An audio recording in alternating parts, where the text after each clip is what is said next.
In the biblical story of the Tower of Babel, all of humanity once spoke a single language until they suddenly split into many groups unable to understand each other. We don't really know if such an original language ever existed, but we do know that the thousands of languages existing today can be traced back to a much smaller number.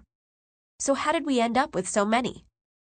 In the early days of human migration, the world was much less populated.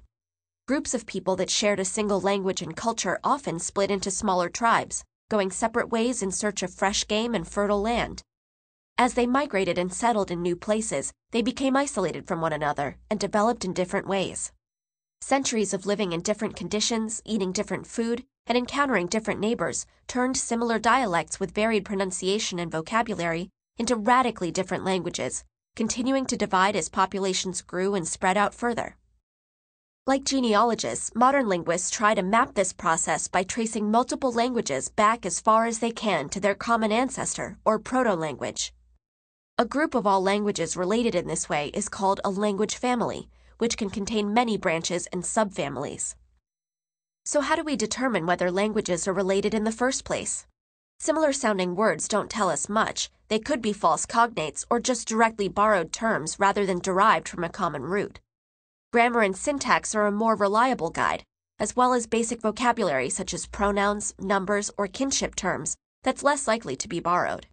By systematically comparing these features and looking for regular patterns of sound changes and correspondences between languages, linguists can determine relationships, trace specific steps in their evolution, and even reconstruct earlier languages with no written records.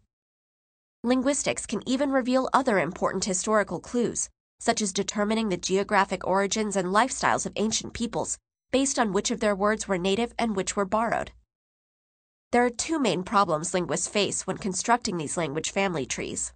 One is that there is no clear way of deciding where the branches at the bottom should end, that is, which dialects should be considered separate languages or vice versa. Chinese is classified as a single language, but its dialects vary to the point of being mutually unintelligible, while speakers of Spanish and Portuguese can often understand each other. Languages actually spoken by living people do not exist in neatly divided categories, but tend to transition gradually, crossing borders and classifications.